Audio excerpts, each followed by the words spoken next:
Que Dieu nous bénisse. Ce matin, on va lire quelques passages. Mais bien avant ça, je voudrais venir sur quelque chose qui fait l'actualité dans ces temps. Nous savons tous, chacun a donné son commentaire. Moi aussi, ce que moi personnellement, l'instruction que j'ai reçue, je vais le partager avec vous. Il s'agit de ce qui s'est passé en Israël. Ce qui s'est passé en Israël le 7 octobre. C'est 7 octobre, non, 7 novembre. 7 octobre, voilà. Moi, personnellement, quand quelque chose arrive, je m'interroge, Seigneur, qu'est-ce que tu veux m'enseigner? Qu'est-ce que tu veux me dire? Quelle instruction veux-tu que je tire? Je me pose des questions et j'observe et je tire mon instruction, mon enseignement et je marche avec. Quand cette chose est arrivée, j'ai vu que tout le monde entier même était dépassé par les événements.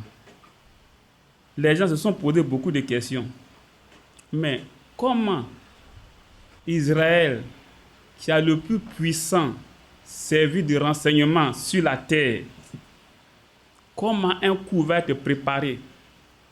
Les gens vont venir avec des bulldozers, s'approcher du mur qu'ils ont construit, casser le portail, et les gens vont rentrer avec des motos, des voitures, des chars, pour attaquer, tuer jusqu'à 1400 personnes. 1400 personnes. 1200 personnes. Ça a dépassé l'entendement de tout le monde. C'est pas possible. Ça peut pas. C'est dans un rêve. Mais comment c'est arrivé? Pourquoi c'est arrivé? Quand j'ai suivi un peu les informations, ce jour-là, c'était un jour un festival de danse. J'ai dit, j'ai tiré une première leçon parce que j'ai vu je suis allé dans 1 Corinthiens chapitre 10. 1 Corinthiens chapitre 10, à partir du verset 6.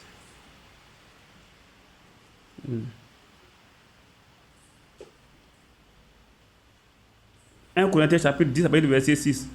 Or, ces choses sont arrivées pour nous servir d'exemple. Pour nous servir d'exemple. Afin que nous n'ayons pas de mauvais désirs comme ils en ont eu. Ne devenez point idolâtres comme quelques-uns d'eux. Selon qu'il est écrit, le peuple s'assit pour manger et pour boire. Puis ils se levèrent pour se divertir. Amen. Le peuple s'est assis pour manger, pour boire, et ils se sont levés pour se divertir. Ce jour-là, c'était un jour de divertissement, le festival. Certainement que il y a eu concours de danse. On a vu peut-être le meilleur danseur, celui qui dansait bien. Et ils se sont réjouis. Et ça m'a ramené encore dans Matthieu 24. Matthieu 24, à partir du verset 36, où il est dit: pour ce qui est du jour et de l'heure, personne ne le sait, ni les anges des cieux, ni le Fils, mais le Père seul. Ce qui arriva du temps de Noé arrivera de même à l'avènement du Fils de l'homme. Car dans les jours qui précédaient le déluge, les hommes mangeaient et buvaient, se mariaient et mariaient leurs enfants, jusqu'à ce que Noé entra dans l'arche. Et il ne se doutait de rien jusqu'à ce que le déluge vint et les emporta tous. Il ne se doutait de rien. Ce jour-là, Israël ne se doutait de rien. Ils se sont levés, et les militaires, et les civils, et la police, et la gendarmerie, chacun s'est levé pour se divertir. Et voilà ce qui est arrivé. Donc, pour moi, personnellement, ça m'a donné un enseignement. Parce que quand tu vois un peu, on fait une comparaison entre Israël et puis l'Église, c'est pratiquement les mêmes choses. Il y a une parallèle entre ces deux groupes-là. Israël est appelé fils de Dieu. L'Église est appelée fils de Dieu. Israël est appelé serviteur de Dieu. L'Église aussi est appelée serviteur de Dieu. Puis on lui demande de servir Dieu avec un cœur pur et sincère. Israël est appelé épouse. Tout ça, il y a des références. Quand on prend dans Isaïe, il y a les références. Et Israël est appelé épouse. Nous, on est appelés épouse. Donc, vous voyez, là-bas, donc, ce qui arrive à Israël naturellement, dans le spirituel, ça concerne l'Église. Donc, voilà comment est-ce que un pays qui a le plus grand service de renseignement peut se laisser surprendre par l'ennemi. Pour moi, c'est un enseignement fort pour moi, personnellement. Si je veux me conformer au siècle présent, chercher à me réjouir, à manger, à boire, à ne pas me douter de quoi que ce soit, l'enlèvement va avoir lieu, le Seigneur va venir et ça va nous surprendre.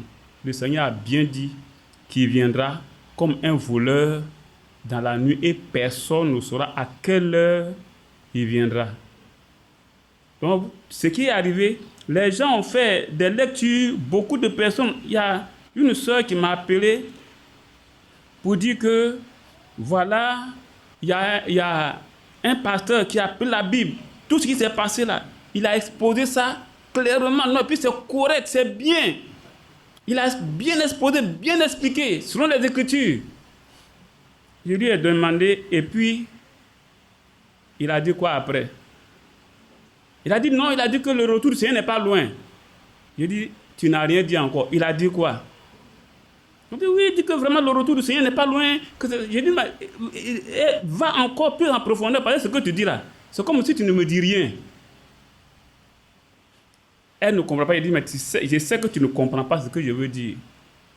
Si on sait que le retour du Seigneur n'est pas loin, si on sait que le Seigneur est proche à la porte, alors qu'est-ce que Dieu a dit? Avant que le Seigneur n'arrive, qu'est-ce que Dieu a dit? Dieu a dit, avant qu'il ne vienne frapper le pays d'interdit, il va envoyer Élie le prophète pour rétablir la vérité. Il a bien exposé ces choses, c'est bien. Mais s'il avait orienté les gens pour dire que, comme Élie devait venir avant, certainement qu'Élie est venu, cherchons Élie. Ou bien, voilà Élie, allez-y vers lui. J'allais dire qu'il a dit quelque chose. Mais tout ce qu'il a dit là, non, c'est amusement. Les religieux, ils prêchent, bon, que Dieu me pardonne si je juge, des demi-prédications, c'est-à-dire des demi-vérités. Ils disent des choses. On met les gens, on active la soif dans le cœur des gens et puis on laisse. Une fois, j'ai écouté quelqu'un qui a parlé, qui a prêché, qui a démontré comment est-ce que on est coupable, en tout cas et les gens ont commencé à pleurer, les gens ont commencé à faire chose, et puis l'application s'est terminée. J'ai dit mais non, c'est maintenant qu'il a créé la soif là. Il devait donner la solution. Parce qu'on ne peut pas poser un problème et puis laisser la chose, laisser les gens partir comme ça. Tu poses le problème, c'est bien. Tout le monde a vu, chacun s'est vu, nu. Maintenant, donne la solution. Comme ça, celui qui veut marcher avec Dieu, quand il va partir, il va chercher avoir la vérité, puis marcher avec ça. C'est ça. Donc, ça ne sert à rien, mes frères, mes sœurs, de savoir que le retour du Seigneur est proche. Voilà ce qui est arrivé, c'est rentré et sorti là. Ça, tout ça, c'est bon. Maintenant, après ça, là, on fait comment? On oriente les gens comment? C'est ça qui est la chose. Vous voyez? Et quand on lit bien les 7 âges de l'Église, à la fin de chaque âge, il y a une phrase qui revient, qui est revenue constamment. Les 7 âges-là. Premier âge, deuxième âge, troisième âge. Que celui qui a des oreilles entende ce que l'Esprit dit aux églises. Ça a été répété à la fin de ces 7 âges de l'Église-là. Que celui qui a des oreilles entende ce que l'Esprit dit aux églises. Est-ce que nous entendons ce que l'Esprit dit? Maintenant, il y a une autre chose aussi. Quand on prend par exemple Psaume 19, quand on prend Psaume 19, il y a quand même quelque chose qui doit attirer notre attention. Quand j'ai lu ça, alors Bon, on va lire Psaume 19, avec le verset 1. Au chef des chantres, Psaume de David. Les cieux racontent la gloire de Dieu et l'étendue manifeste l'œuvre de ses mains. Le jour en instruit un autre jour, la nuit en donne connaissance à une autre nuit. Ce n'est pas un langage, ce ne sont pas des paroles, dont les sons ne sont point entendus. Leur retentissement parcourt toute la terre, leurs accents vont aux extrémités du monde. Amen. On va s'arrêter là. Donc, ce n'est pas tout, comme il est dit ici au verset 4, ce n'est pas tout qui s'exprime avec un langage. Ce n'est pas tout, hein. Ici, les cieux, le jour instruit un autre jour. La nuit aussi donne connaissance à une autre nuit. L'étendue, tout ça là, ils se transmettent des choses. Mais la Bible nous dit clairement que ce n'est pas un langage. Ce n'est pas avec des mots. Ce n'est pas avec des paroles. Ce n'est pas avec des phrases. Mais comment est-ce qu'on peut comprendre ça? Ce n'est pas tout ce qui se passe avec des mots, avec des phrases, avec des paroles. Mais il faut pouvoir comprendre ce langage-là. Là, ça devient un peu complexe. Et le verset 12, David nous dit, « Ton serviteur aussi en reçoit instruction. Pour qui les observe, la récompense est grande. » Donc lui, David, il reçoit instruction. Ce ne sont pas des mots, ce ne sont pas des phrases, mais il y a quand même quelque chose qui est là. Et le retentissement parcourt. Regarde ce qui s'est passé en Israël. Le retentissement a parcouru toute la terre. Les gens ont vu. Les gens sont étonnés. Mais quelle instruction on a tirée, ou bien on tire pour nous aujourd'hui? On tire quelle instruction? Il ne faut pas qu'on va rester, mes frères, comme dans 1 Corinthiens chapitre 10 là. On va s'asseoir, on va manger, puis on va se lever pour aller se divertir un peu, pour aller se promener un peu, pour aller jouer un peu. Bon, on s'étire là. Oh, vraiment, il y a bon, aujourd'hui, on peut aller s'amuser. On peut aller à la campagne. On peut aller jouer un peu. J'ai tout dit à courir. Il ne faut pas interdire dans cette période où nous sommes là, actuellement là, notre âge là. Il ne faut pas interdire. On doit pouvoir tenir vraiment ferme. On doit pouvoir être éveillé. On doit pouvoir... Tout ce qui se passe, le Seigneur nous parle. Vous voyez, quand le frère Franck a dit dans ces derniers temps que le Seigneur lui a dit de faire passer les prédications où il y a les services de guérison. Quand j'ai vu, il a dit, mais Seigneur, qu'est-ce que tu veux nous dire? Qu'est-ce que tu veux personnellement m'enseigner? Qu'est-ce que je dois tirer comme leçon dans ces choses? Il ne faudrait pas que je rate. Entre 4 et 7, il peut diffuser le minimum 7, le minimum 4, le maximum 7. Ça là, ce qu'il va donner là, qu'est-ce que tu voudrais que je retienne? Il ne faut pas que je rate ça. Il faut que j'arrive à capter, à saisir ce que tu veux. Le Seigneur ne fait pas des choses au hasard. Les gens sont là, ils crient au bas. Non, ne faites pas ça. Quand il y a quelque chose là, faites attention. Le Seigneur veut dire quelque chose. Et ne ratons pas ça. Dans le premier temps, globalement comme ça, ce que j'ai saisi, c'est que tout le monde peut se réclamer de frère Branham. Tout le monde peut se réclamer de frère Franck. Tout le monde, oui, c'est moi, je comprends mieux le message. C'est moi qui détiens la vérité. C'est moi. On n'en disconvient pas. Maintenant, en faisant passer les services de guérison, là, qui peut dire que lui aussi, c'est lui? Il n'a qu'à se lever, il va se tenir là et puis il va dire ce qui se passe dans les pensées des gens. Là, le Seigneur montre que son serviteur n'a pas d'égal. C'est la conclusion que j'ai tirée. Il n'a pas d'égal. Personne ne peut le supplanter.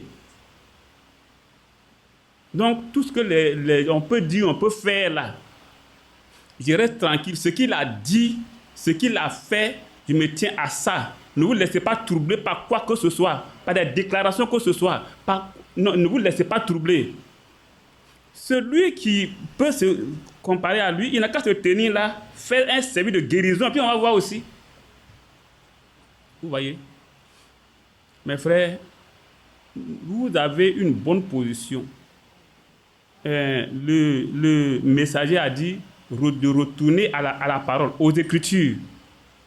Le messager a dit ça, le frère Franck aussi a dit de retourner aux Écritures. On doit tout ramener aux Écritures. Si quelqu'un vous dit qu'on ne doit pas retourner aux Écritures, froissez ça, puis mettez dans la poubelle. Tout ce qu'on va vous dire, prenez ça, ramenez aux Écritures. C'est ce que les deux nous ont dit. Prenons ça et puis avançons. Est-il que, quel que soit ce qu'on peut faire, le messager, et puis les services de guérison, ce que je vois, les trois qu'il a fait passer, qu'on a vu, il répète tout le temps quelque chose. Croyez, ne doutez pas, ayez foi en Dieu. Ces trois phrases, il a toujours prononcé ça. Ça n'a qu'à se planter en nous. Attachons-nous à notre Seigneur. Attachons-nous à notre Dieu. Il y a une brochure. Bon, je demanderai à ce que, je ne sais pas si ça a été traduit en plusieurs exemplaires, ou bien comment là. Si ça n'a pas été traduit, peut-être que chacun va trouver et puis lire. Soyez certains de Dieu. Soyez certains de Dieu. Le messager a dit dedans que quand rien ne va, quand tout semble s'écrouler autour de nous, c'est là qu'on doit être certain de Dieu. Que notre Dieu là est Dieu. Et on ne doit pas s'effrayer. Vous voyez? Et c'est ça. Que Dieu nous bénisse. Donc, on va prier et remettre le culte dans la main du Seigneur. Prions ensemble.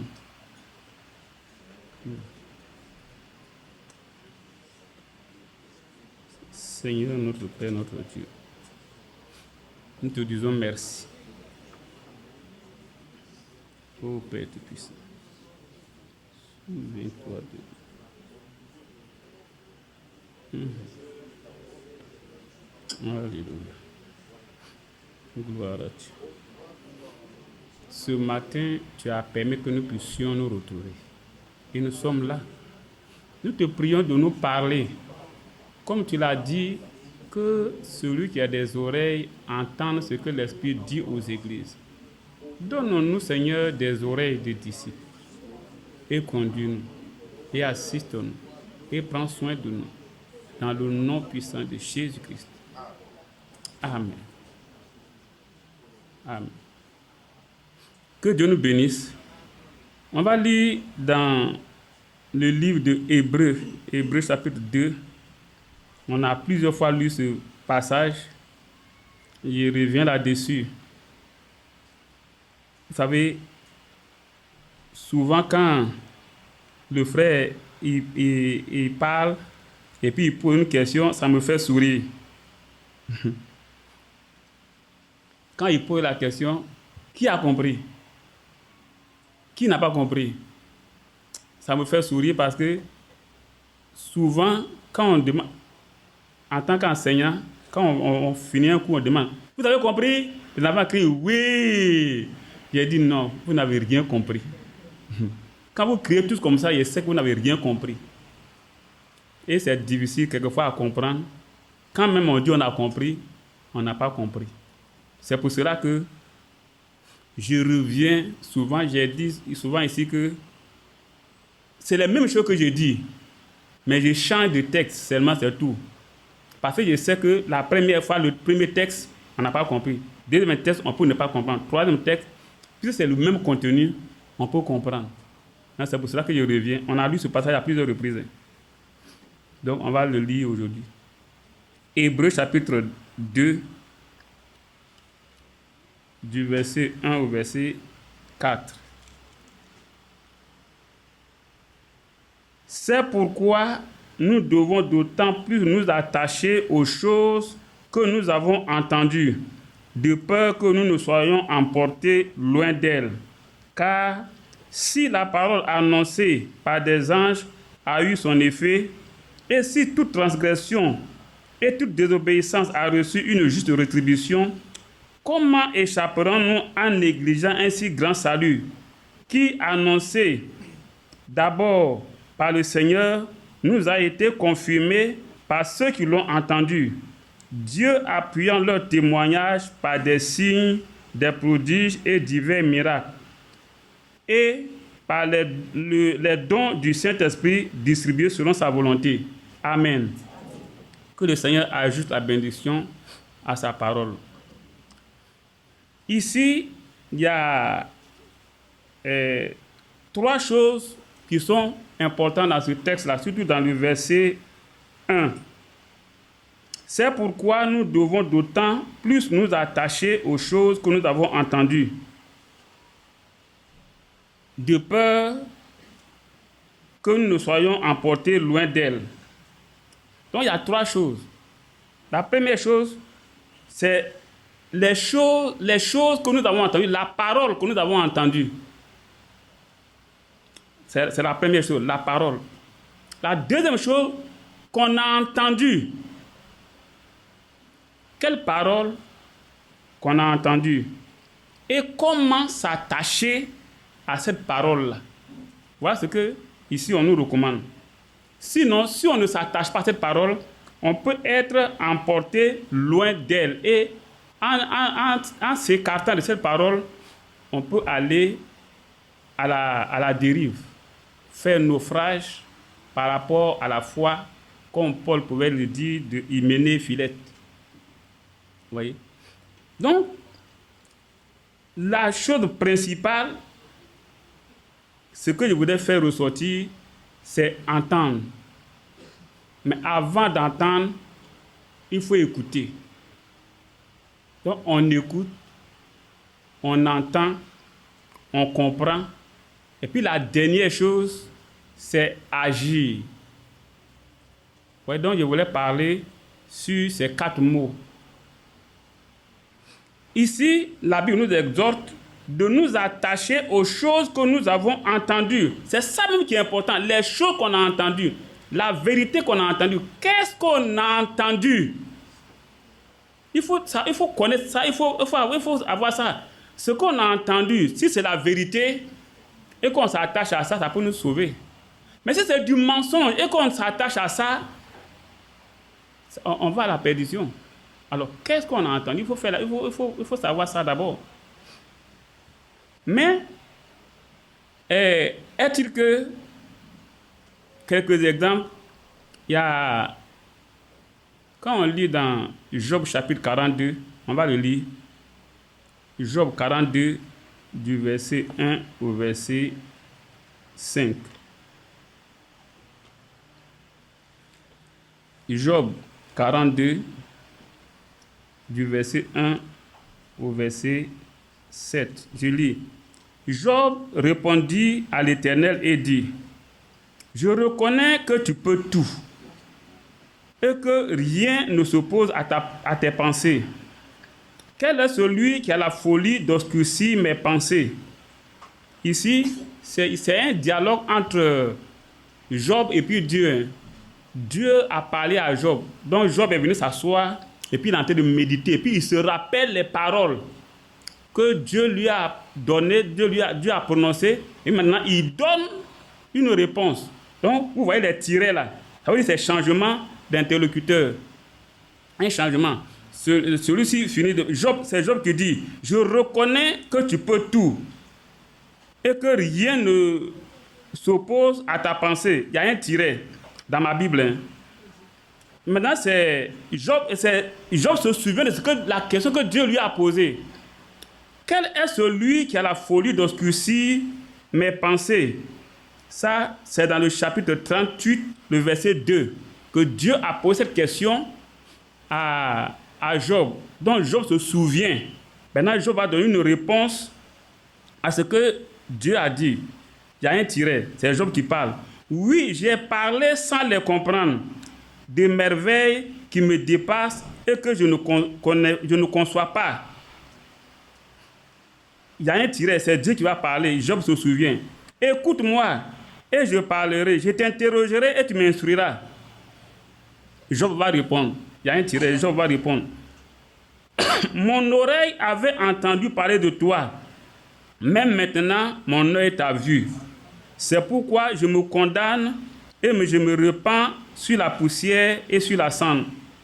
Donc voilà ce que Job va dire. Mon oreille avait entendu parler de toi. J'ai souligné entendu dans ma Bible. D'après ce que Job a entendu, la parole, le témoin que Job a entendu, Job s'était tellement accroché, attaché à cette parole, à cette vérité-là que devant Satan, Dieu peut lancer un défi. Dieu a lancé un défi à Satan concernant Job. As-tu vu mon serviteur Job? Il n'y a personne sur la terre qui est comme lui. Il est intègre et il craint Dieu. D'après ce qu'il a entendu seulement. Vous voyez pourquoi Hébreu nous exhorte à nous attacher aux choses que nous avons entendues. Job s'était tellement attaché aux choses qu'il a entendues que sa vie était, vous voyez, sans reproche. Et Dieu a lancé le défi et Satan est parti. Il a fait tout ce qu'il pouvait faire et Satan a eu honte. Vous voyez, est-ce qu'aujourd'hui, Dieu peut lancer un défi nous concernant, nous qui sommes là? La question que je me pose. Est-ce que Dieu, devant Satan, Dieu peut dire, mais est-ce que tu vois Yapi là? Tu peux compter sur lui? Est-ce que Satan ne peut pas dire, mais est-ce que tu peux compter sur lui? Comme tout à l'heure on a chanté. Dieu peut-il compter sur nous? Il peut quoi? Est-ce que Dieu peut compter sur chacun de nous? Il faut qu'il arrive à compter sur nous. Vous voyez? Et c'est d'après ce qu'il a entendu, hein, peut-être que, comme il y a eu un prédicateur peut-être qui a prêché, quelqu'un qui l'a exhorté, qui lui a parlé, qui lui a rendu témoignage de Dieu. Et Job s'était agrippé à ça. Combien de prédications on n'a pas entendu ici? Depuis que chacun a pris son baptême, combien de prédications on n'a pas entendu? Est-ce qu'on est vraiment attaché à ça? Est-ce que si aujourd'hui le Seigneur venait nous surprendre comme Hamas a surpris Israël, est-ce qu'on pourrait être enlevé? C'est ça la question. L'heure n'est plus à l'à peu près. À peu près, non. L'heure n'est plus à ça. L'heure n'est plus à la foi d'illusion. Ça, là, il a toujours condamné ça. Je vous ai dit, j'ai toujours condamné ça à la foi d'illusion. Là, on dit, crois que tu es ceci, crois que tu as reçu le Saint-Esprit. Ouais, il faut croire que tu as reçu le Saint-Esprit. Et puis on va, mais on a reçu là. On croit. La réalité va arriver quand? On a cru, ça fait combien de temps? On s'est fait baptiser, ça fait combien de temps? Maintenant, on dit de croire qu'on va recevoir le Saint-Esprit. Depuis ce temps jusqu'à aujourd'hui, là, il attend quoi pour venir? Celui qui va me dire qu'il est venu dans sa vie, là. Il y a le test de la parole de Dieu qui est là. Hein. Le test est là. On peut prendre les Écritures, tu dis qu'il est là, voilà.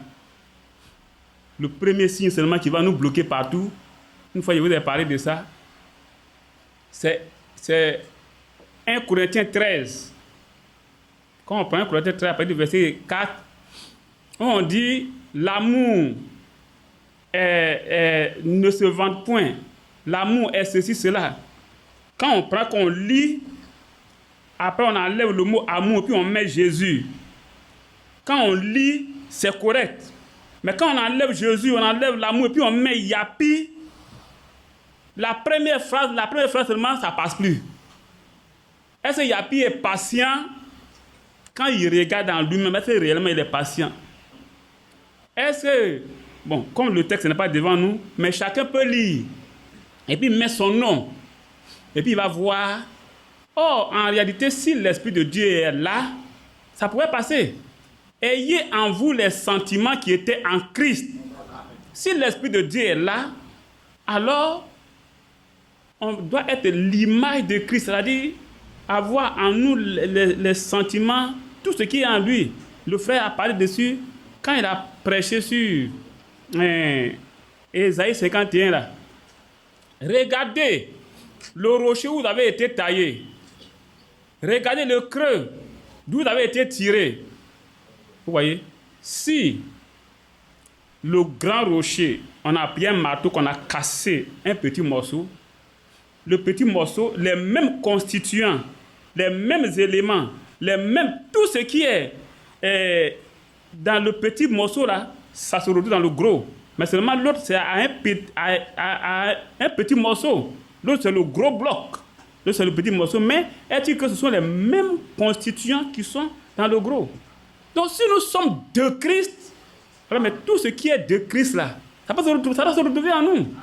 On ne peut pas se faire des illusions où nous sommes là.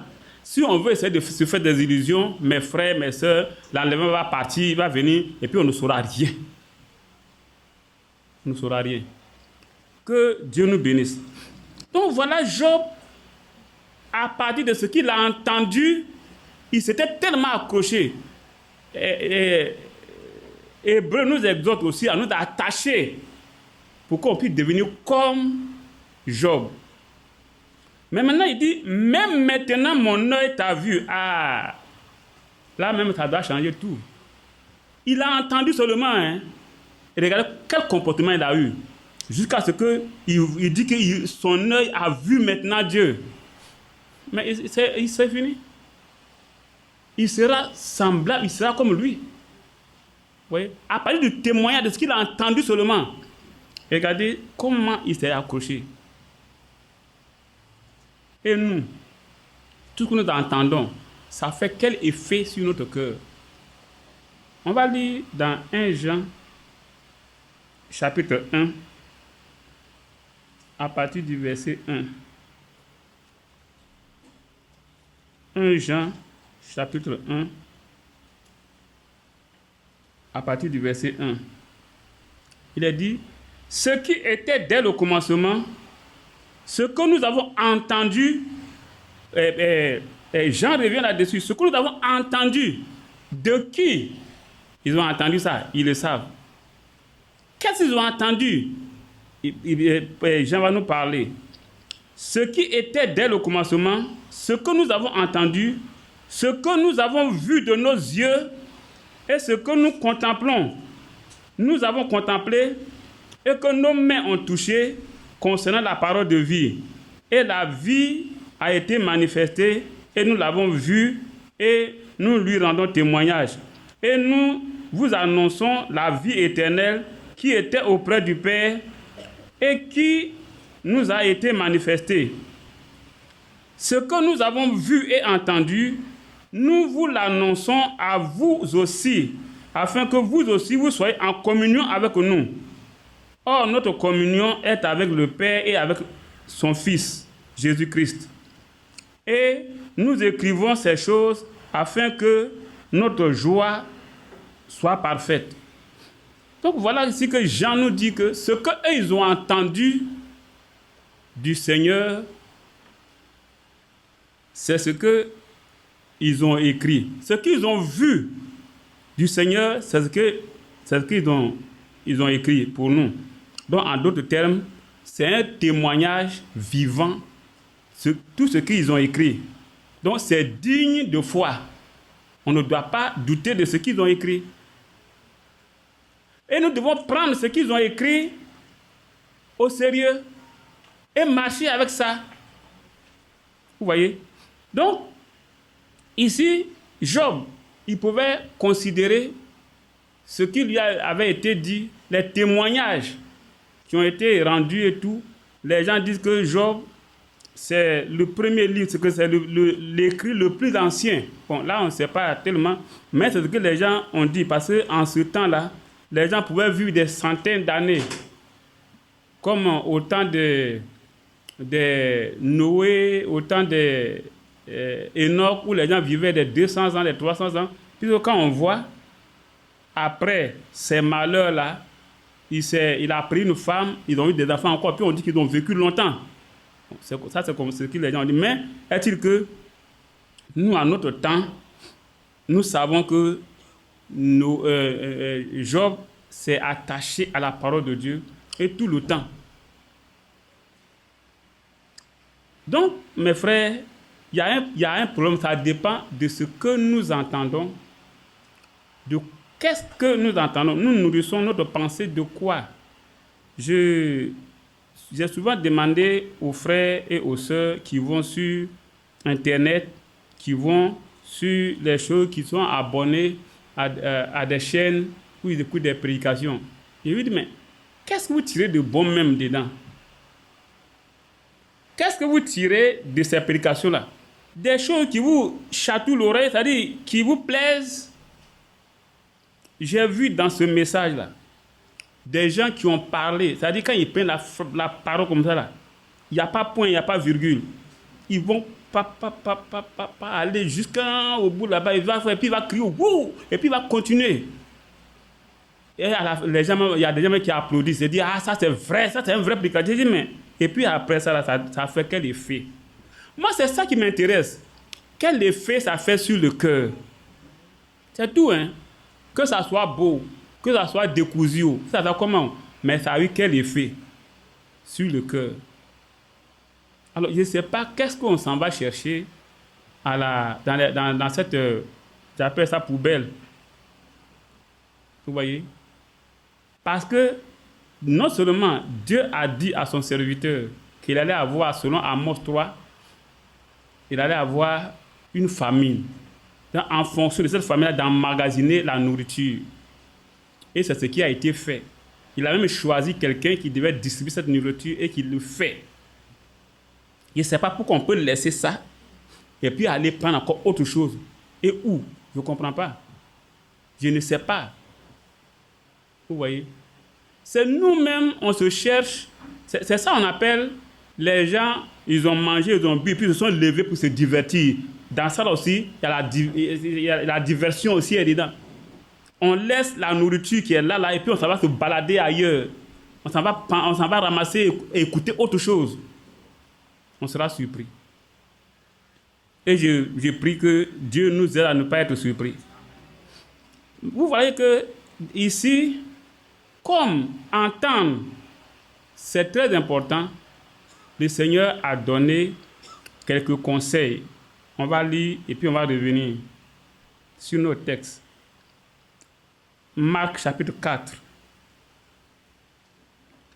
On va lire dans le livre de Marc chapitre 4. On va lire le verset 24. Marc 4, 24. Il leur dit encore, prenez garde à ce que vous entendez. Jésus qui mettait ses disciples en garde. Il dit, prenez garde à ce que vous entendez. Dans Luc chapitre 8, il va nous dire ceci. Luc chapitre 8, le verset 18. Luc 8, 18. Il nous dit, prenez donc garde à la manière dont vous écoutez. Vous comprenez? Nous devons prendre garde à la manière dont nous écoutons. Nous devons prendre garde à ce que nous entendons. Pourquoi? La foi vient de ce qu'on entend. Amen. Si on n'a pas pris garde à ce qu'on entend, vous voyez que on peut manquer beaucoup de choses. Si on ne prend pas garde à la manière dont nous écoutons, on peut rater aussi beaucoup de choses. C'est important. Vous voyez, il y a des gens qui viennent à l'église, ils s'asseyent, on parle. On finit le culte, on leur pose la question, on a parlé. Quel est le premier verset qu'on a lu?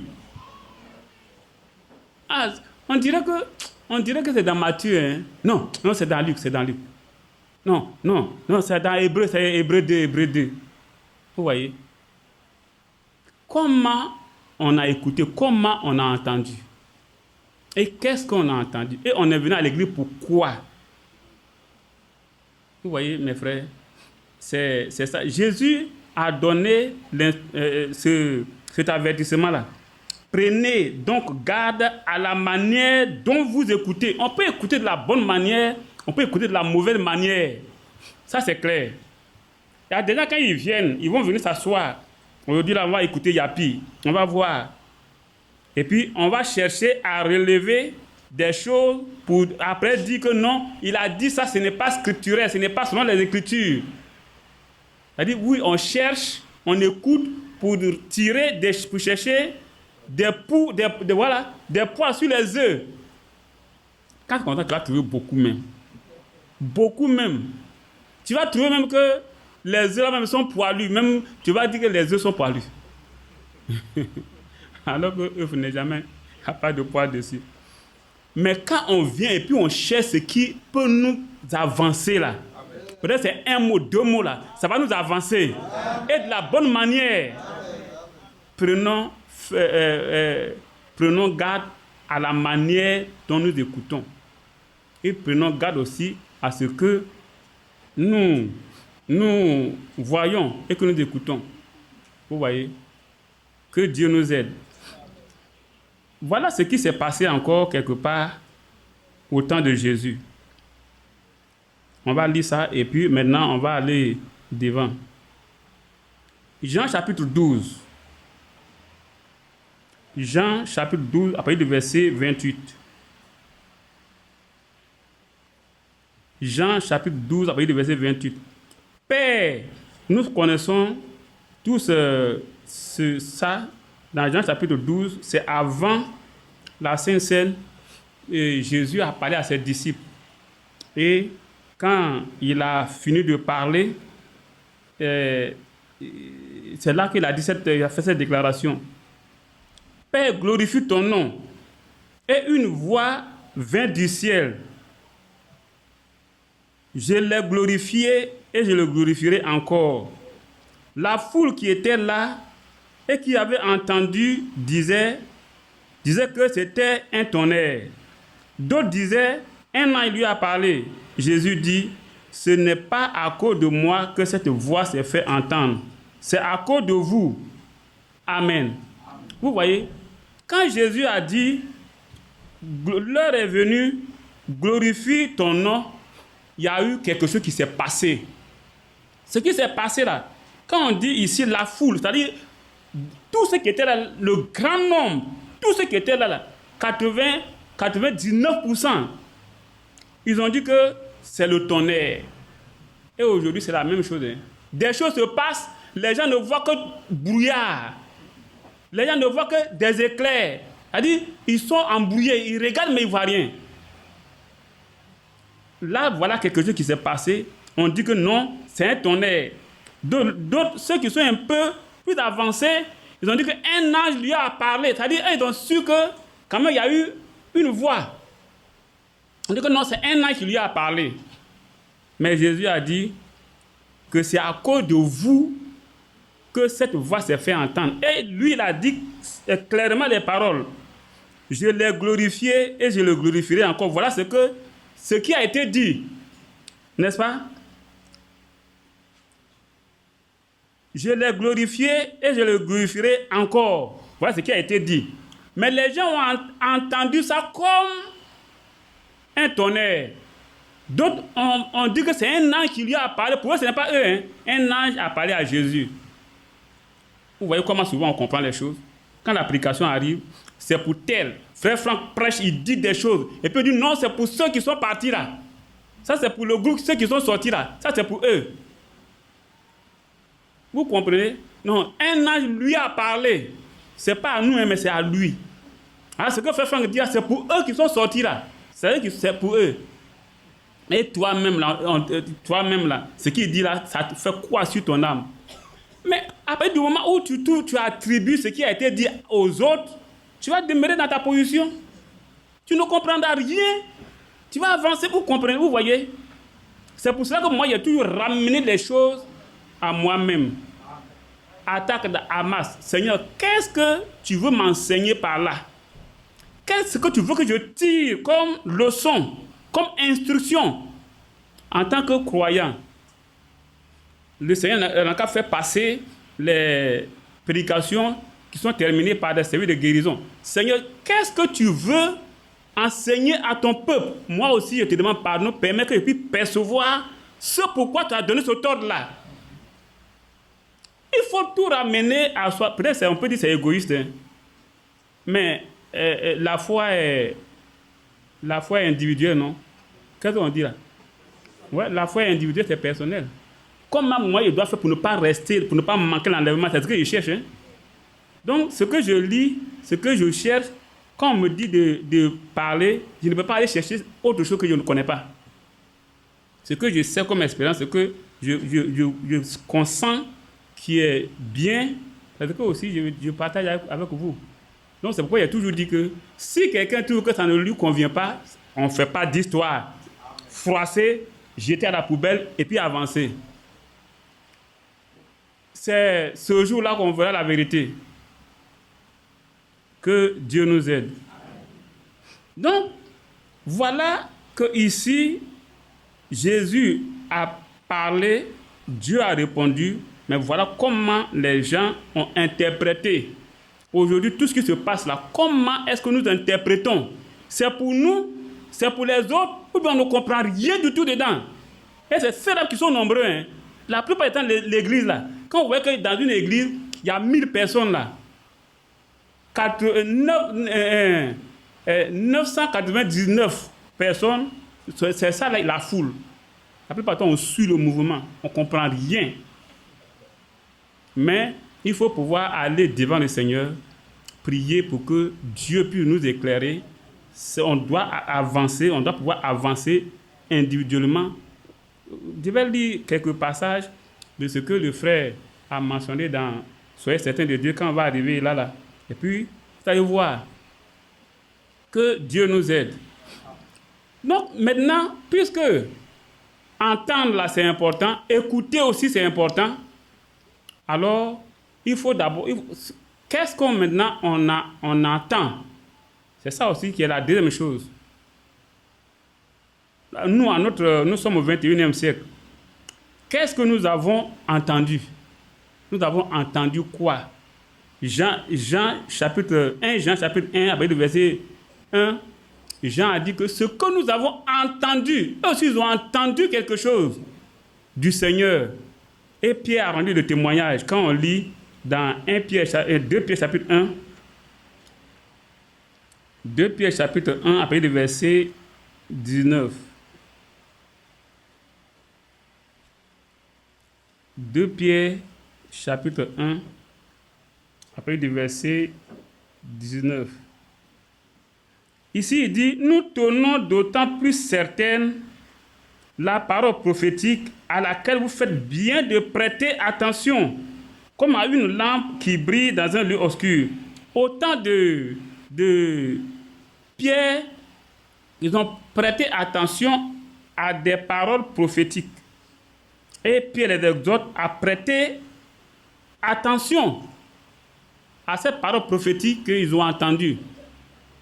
Pareillement, nous aussi, à notre temps, nous avons aussi entendu une parole prophétique. Beaucoup peuvent dire le contraire. Moi, personnellement, je sais que ce qui est dans nos mains là, les brojats, c'est une parole prophétique. Ça a été donné par un prophète. Qu'importe ce que les gens vont dire, moi, ça ne me décourage pas. Je sais personnellement que cet homme-là est un prophète que Dieu lui a parlé. Et Dieu a travaillé avec lui jusqu'à ce qu'il finisse et qu'il rentre à la maison. Que Dieu nous bénisse. Donc nous aussi, nous avons entendu une parole prophétique. Nous devons prêter attention à cette parole-là. Nous devons nous attacher à cette parole. C'est pourquoi,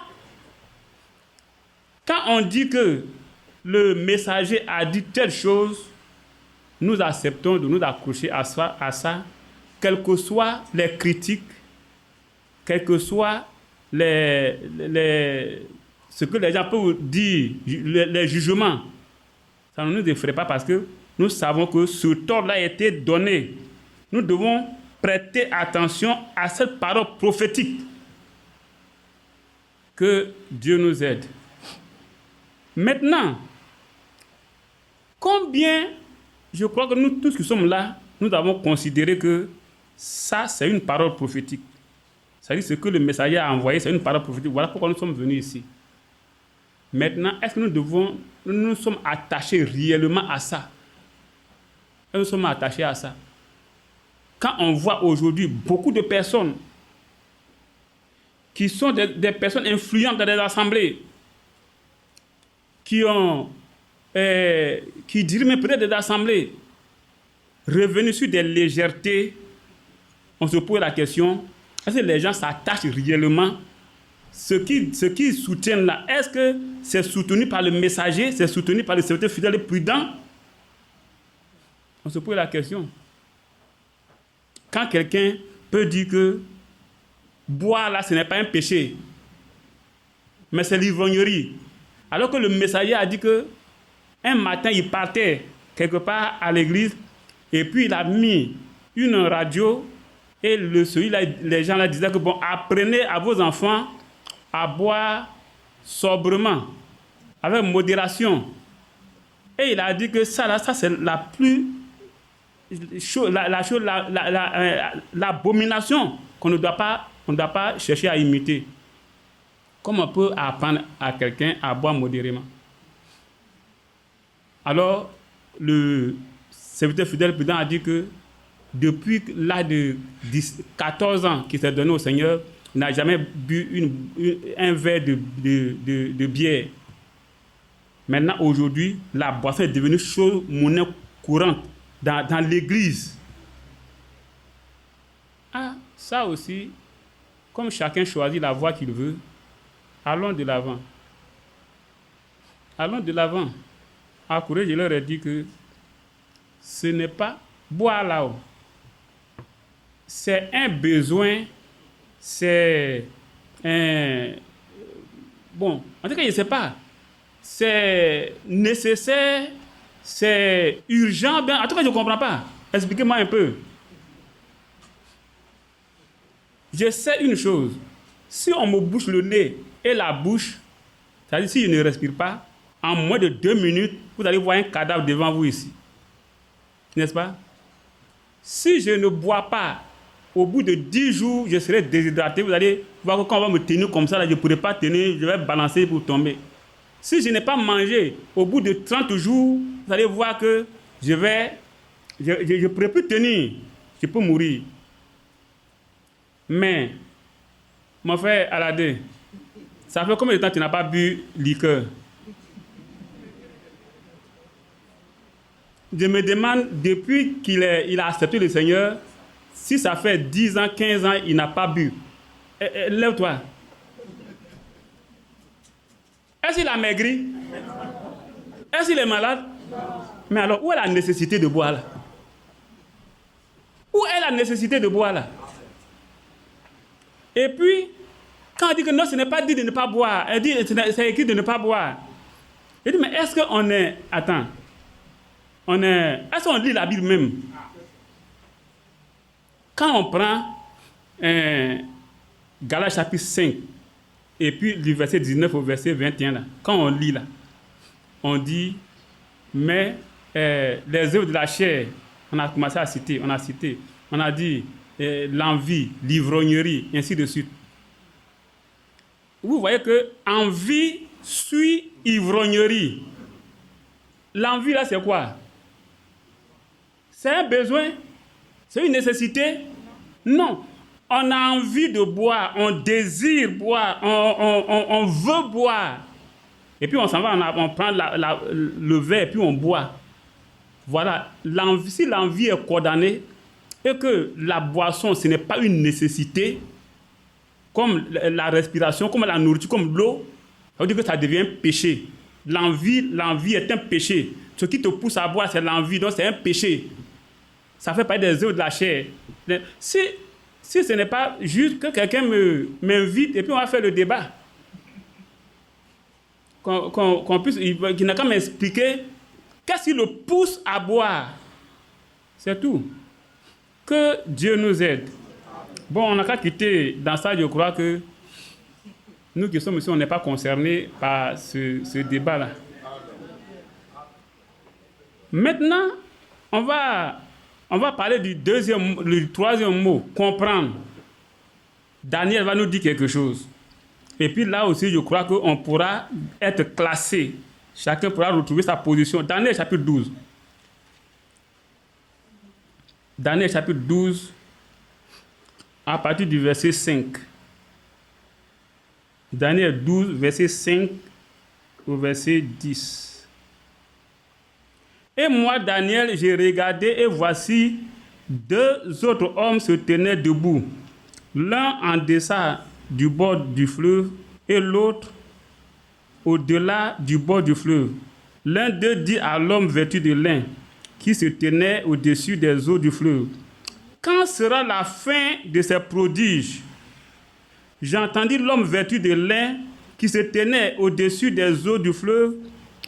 Il leva vers le ciel sa main droite et sa main gauche, et il jura par celui qui vit éternellement que ce sera dans un temps, des temps et la moitié d'un temps, et que toutes ces choses finiront quand la force du peuple saint sera entièrement brisée. Verset 8. J'entendis, mais je ne compris pas. Et je dis, mon Seigneur, quelle sera l'issue de ces choses? Vous voyez? L'homme a parlé, Daniel a entendu, mais il n'a pas compris. Alors qu'est-ce qu'il fait? Il pose une question. C'est pour cela que mes frères, nous devons poser notre question à Dieu. Il peut nous expliquer. Vous voyez? Il dit, j'entendis, mais je ne compris pas. Et je dis, mon Seigneur, quelle sera l'issue de ces choses? Il répondit, va, Daniel, car ces paroles seront tenues secrètes et scellées jusqu'au temps de la fin. Plusieurs seront purifiés, blanchis et épurés. Les méchants feront le mal, et aucun des méchants ne comprendra. Mais ceux qui auront de l'intelligence comprendront. Amen. Vous voyez ici, il y a 2 choses qui peuvent faire qu'on peut ne pas comprendre ce qui se passe, ce que Dieu fait, pour ne pas comprendre ça. C'est écrit clairement ici, verset 10. Plusieurs seront purifiés, blanchis, épurés. Donc ceux qui comprendront, dans le premier temps, sont des gens qui seront purifiés, qui seront blanchis, qui seront épurés. C'est à eux que Dieu va faire comprendre beaucoup de choses. Si on veut comprendre vraiment le langage de Dieu, qui n'est pas, ce langage qui n'est pas avec des paroles, avec des phrases, avec des mots, pour comprendre, il faut qu'on soit dans une certaine condition. Et c'est ce que Dieu dit à Daniel ici. Plusieurs seront purifiés, blanchis et épurés. Et puis, Et il dit encore aussi, les méchants feront le mal et aucun des méchants ne comprendra. Voilà. Aucun méchant ne comprendra. Si on ne comprend pas tout ce qui se passe sur la terre aujourd'hui, c'est qu'on est méchant. On est classé parmi les méchants. Moi, j'ai dit les choses clairement. Comme ça, ça va toucher la conscience de chacun de nous. Parce que la vie chrétienne, ce n'est pas de l'amusement. Ce n'est pas de l'illusion. On n'est pas là pour faire de la diversion, bien de tromper, blaguer les gens. Vous voyez? Si on ne peut pas comprendre que les Écritures là sont ça, que ce que la Bible dit, c'est ça, c'est qu'on a un cœur méchant. Ça, c'est un. Ensuite, c'est qu'on n'est pas encore purifié, on n'est pas blanchi, on n'est pas épuré. Mais comment, si on n'est pas blanchi, on n'est pas épuré, comment on peut prier pour le Saint-Esprit et puis il va venir en nous? Les choses simples qui passent, les choses simples, on ne peut pas comprendre parce qu'on n'est pas dans les normes. Mais comment est-ce que on peut recevoir le Saint-Esprit? Vous voyez? Donc ici, il dit, les méchants feront le mal et aucun des méchants ne comprendra. Mais ceux qui auront de l'intelligence comprendront. Quels sont ceux-là qui auront de l'intelligence? C'est ceux qui seront purifiés, blanchis, épurés. Depuis qu'on a cru, chacun a pris son baptême jusqu'aujourd'hui. On a compris quoi? Dans tout ce qu'on a entendu là, on a compris quoi? Parce que c'est dans ce qu'on entend qu'on comprend quelque chose. Parce que comprendre là, ça vient de ce qu'on entend. La foi vient de ce qu'on entend. Et ce qu'on entend vient de la parole de Dieu.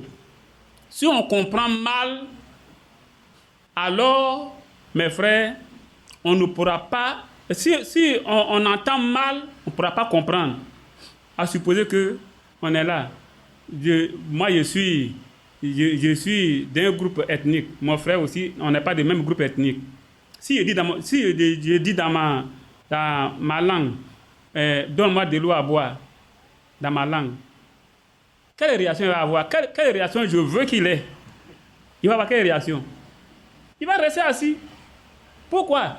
Il a entendu, j'ai parlé, il a entendu, mais il n'a pas compris. Il va faire quoi? Il va rester là. Mais si je dis dans sa langue, si je dis en français, donne-moi de l'eau à boire, qu'est-ce que mon frère va faire? Il va se lever pour aller me chercher un verre d'eau. Donc ça veut dire quoi? Si on ne réagit pas, si on ne peut pas faire quoi que ce soit, c'est parce qu'on ne comprend pas ce que la Bible dit. Si nous sommes toujours même chose, depuis on a cru, c'est-à-dire ce qu'on était dans le monde, et puis on a pris notre baptême, et jusqu'aujourd'hui on est même chose, mes frères, c'est parce qu'on n'a rien compris.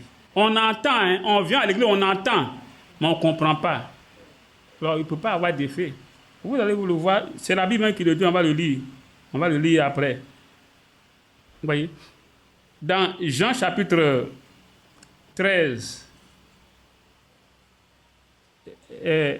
plutôt Matthieu chapitre 13, le verset 23, Matthieu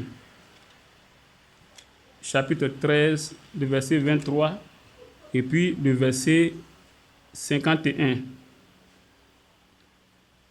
Ici, on dit, Jésus a commencé à expliquer la parabole. Il avait donné une parabole.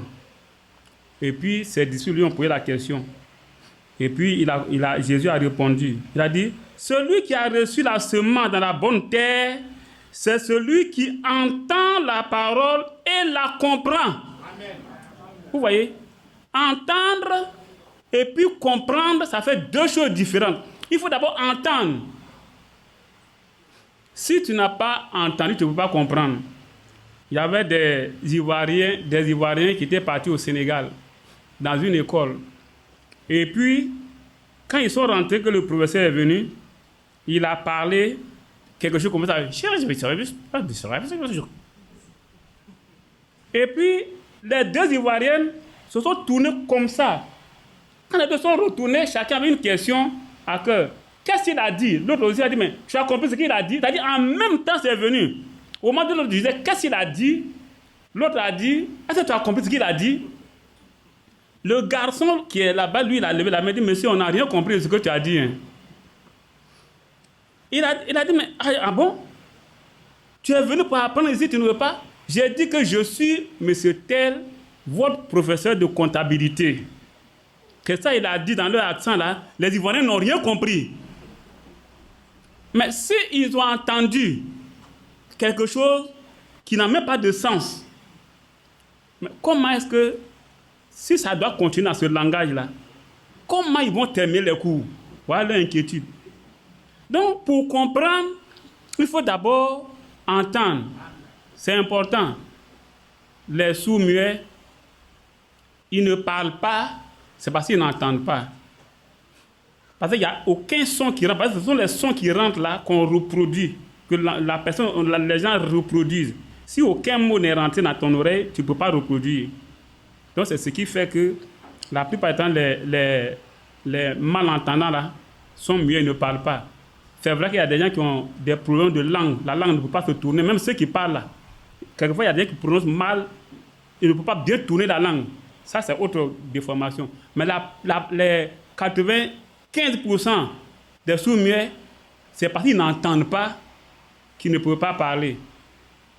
On a été dans leur milieu, donc on a essayé de voir. Et on arrive même à leur faire produire des sons. Bon, ça, c'est autre chose. Donc, pour revenir ici, on dit, le verset 23, que celui qui a reçu la semence dans la bonne terre, c'est celui qui entend la parole et la comprend. Il porte du fruit, et un grain en donne 100, un autre 60, un autre 30. Vous voyez, il a entendu, il a compris. Alors le résultat, c'est qu'il a porté du fruit. Si nous venons à l'église, nous comprenons ce qui est prêché. Où est le résultat? Ça a produit quel résultat dans notre vie? Nos voisins, ils ont constaté quoi?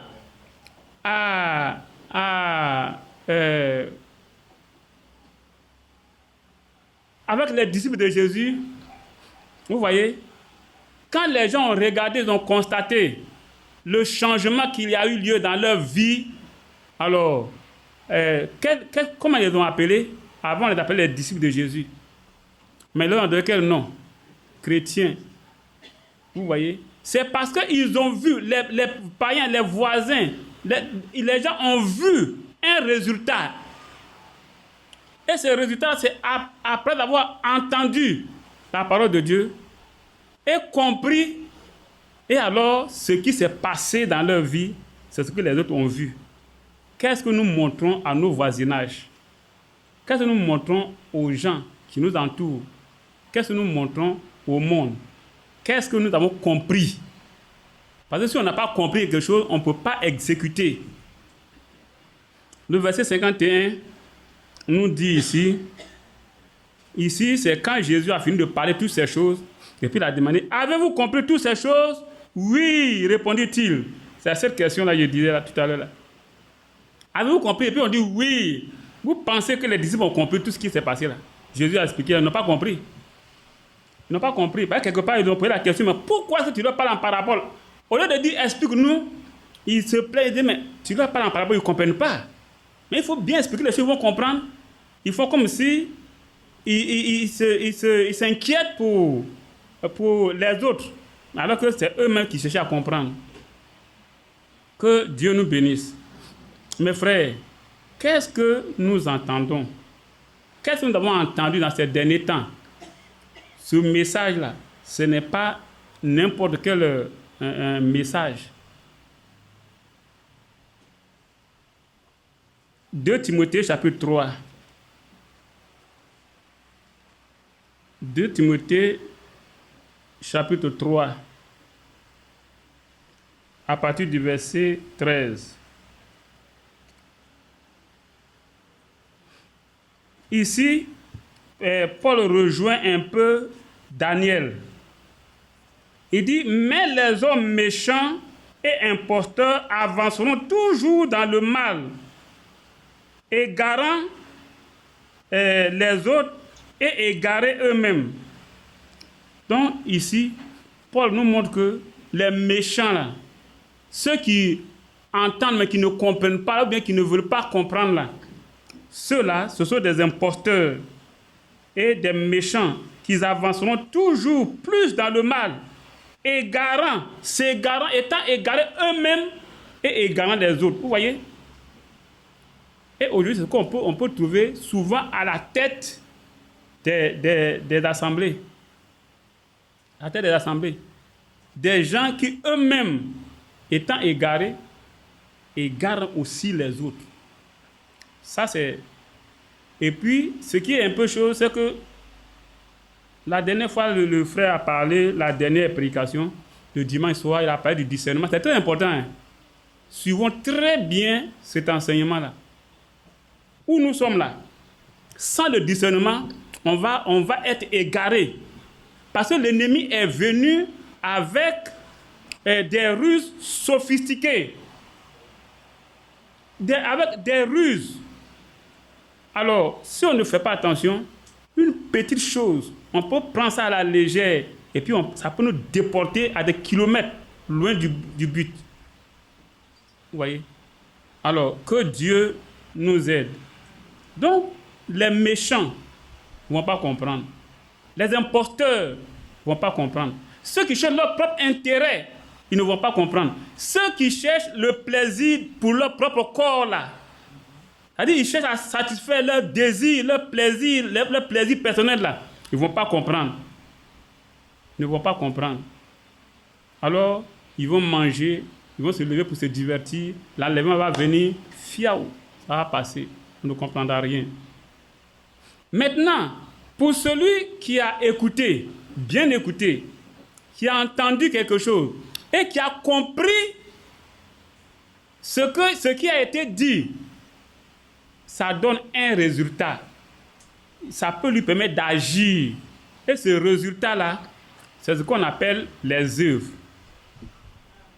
Vous voyez? Le résultat de ce qu'on a compris, qui passe dans les membres là, qui passe dans notre corps là, c'est ça qu'on appelle les œuvres. Donc là, à ce niveau-là, il y a deux types d'œuvres. Les bonnes et puis les mauvaises. Vous voyez? Les mauvaises, c'est ceux qui pensent que en faisant telle chose pour Dieu, alors ils seront sauvés. Qu'importe ce qu'ils font, ça c'est le gracisme pur, sans mélange. Vous voyez? Il suffit de chanter dans le choral, de prêcher, de faire cela, et puis, alors, comme on le fait si bien, on danse si bien, alors on pourrait être enlevé, on est sauvé. Ah, c'est les mauvaises œuvres. C'est ce que Paul dit que les œuvres ne sauvent pas. Mais en même temps, c'est même Paul dit dans Colossiens qu'il y a des bonnes œuvres que Dieu a préparées pour ceux qui sont sauvés. Alors, il les met en pratique, c'est ça. Ça devient maintenant leur nature. Il ne peut plus mentir, il ne peut plus voler, il ne peut plus tromper, il ne peut plus, en tout cas, faire tout ce que le reste du monde fait. Et c'est ça là, quand on comprend quelque chose, le résultat de ce qu'on a compris, c'est ça qui est agir. On va prendre Matthieu chapitre 13, on va lire à partir du verset 10. Matthieu chapitre 13, on va commencer à partir du verset 10. Du verset 10 au verset 17. On va lire. Les disciples s'approchèrent et lui dirent, « Pourquoi leur parles-tu en parabole ?» Jésus leur répondit, « Parce qu'il vous a été donné de connaître les mystères du royaume des cieux, et que cela ne leur a pas été donné, car on donnera à celui qui a, et il sera dans l'abondance. Mais à celui qui n'a pas, on notera même ce qu'il a. C'est pourquoi je leur parle en parabole, parce qu'en voyant, ils ne voient point, et qu'en entendant, ils n'entendent point, ni ne comprennent. Et pour eux s'accomplit cette prophétie d'Ésaïe. Vous entendrez de vos oreilles, et vous ne comprendrez point. Vous regarderez de vos yeux, et vous ne verrez point. car le cœur de ce peuple est devenu insensible.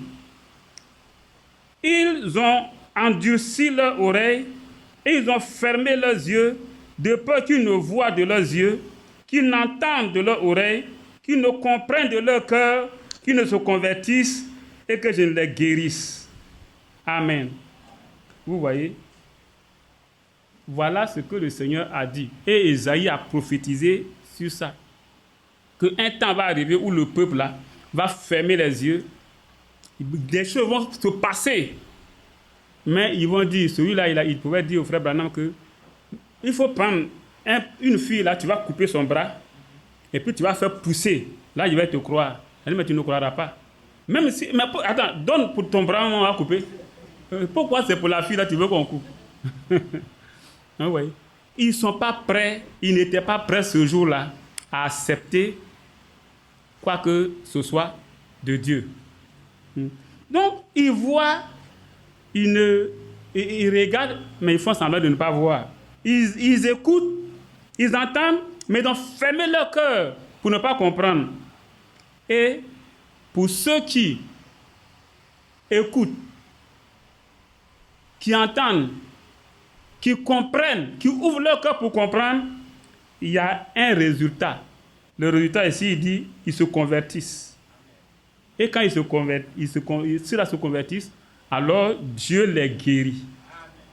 Vous voyez? Souvent, on n'est pas guéri, souvent on a des problèmes, ça réside là.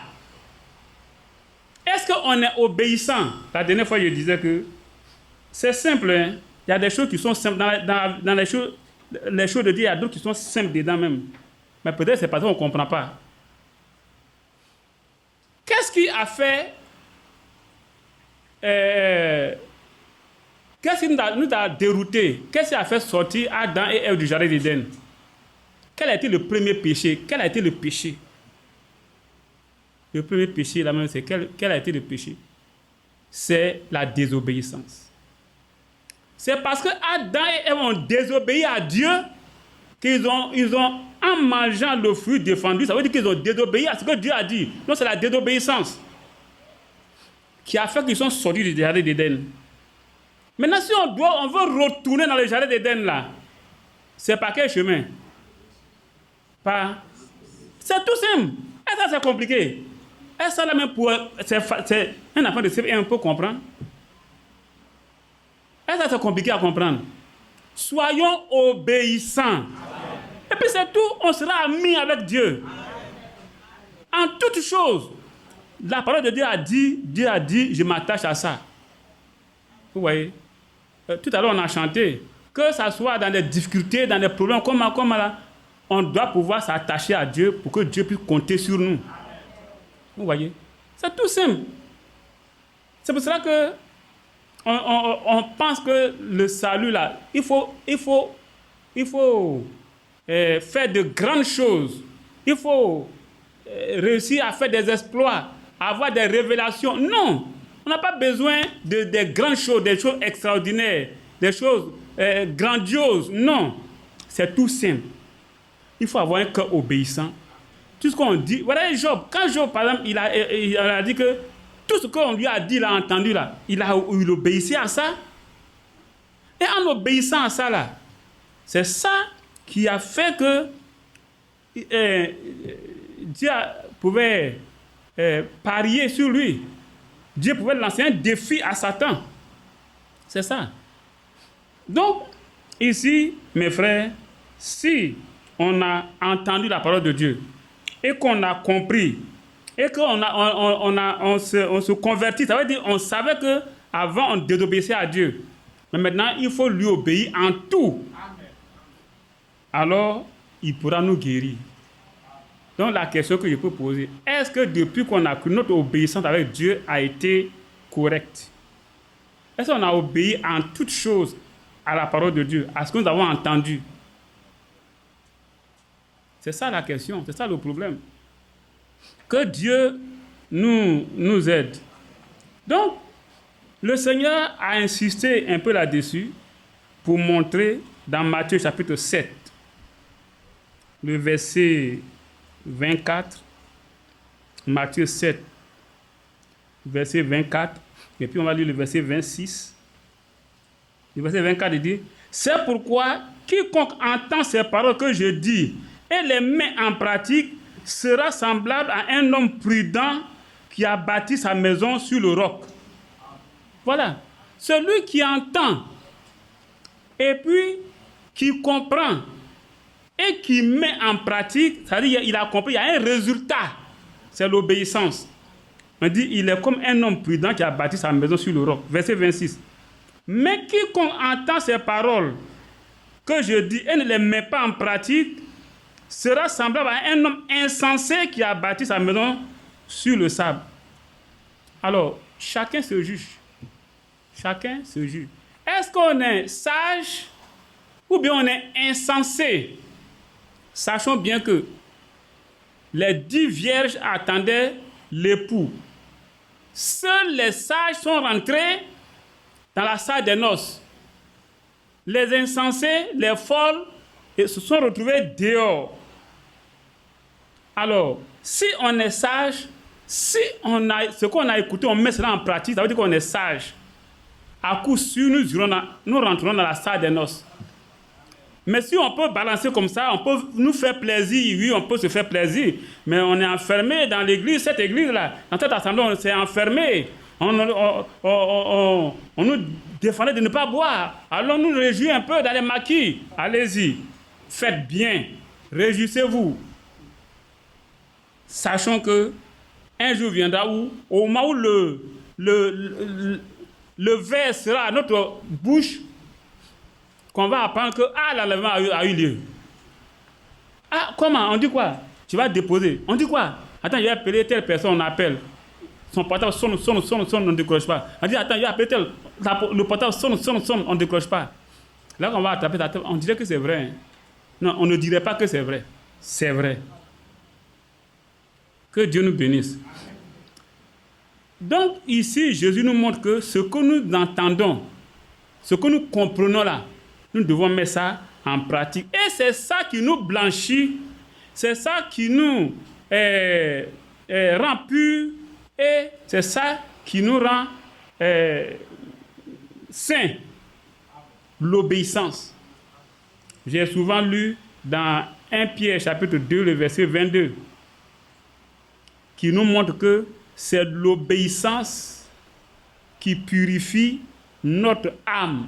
Ayant purifié votre âme en obéissant à la vérité.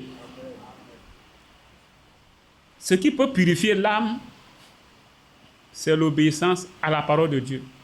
Il n'y a pas autre chose.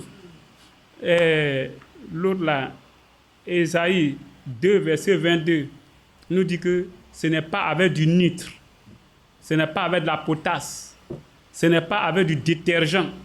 Il n'y a pas assez de détergent, de homo possible pour purifier notre âme. Non. Le corps, oui, peut-être. On peut prendre des détergents pour... Il y a des femmes même qui prennent des produits pour devenir blanches. Bon, on peut utiliser des produits. Mais, pour l'âme, là, il n'y a pas de détergent possible. Le Seigneur disait à Esaïe que même si tu utilisais du nitre ou de la potasse, ton iniquité sera toujours marquée devant moi. La seule manière d'effacer, de nettoyer notre âme, c'est ce que nous dit Pierre, un Pierre là. C'est l'obéissance à la parole de Dieu. Jacques aussi le dit, on va le lire. Jacques, chapitre 1.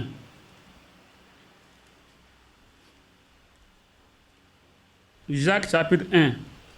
Je sais que vous êtes fatigués. Parce que nous, comme on est resté longtemps avec les enfants, tout ça là, je sais. Quand on est fatigué, je sais. Quand vous êtes en classe avec les enfants jusqu'à un certain moment, et puis vous voyez les enfants bouger, on sait que c'est la fatigue qui commence. Quand on est là, et puis souvent, on se lève, un sort, deuxième sort, troisième sort, on sait que c'est la fatigue qui se fait sentir. Donc on va finir rapidement. Jacques chapitre 1, du verset 1, chapitre 1, verset 19.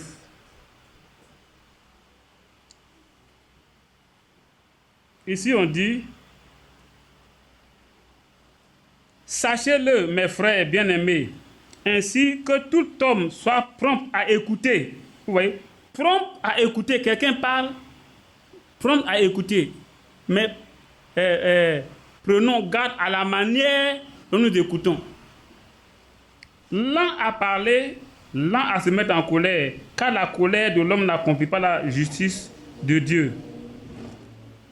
C'est pourquoi, rejetant toute souillure et tout excès de malice, recevez avec douceur la parole qui a été plantée en vous et qui peut sauver vos âmes.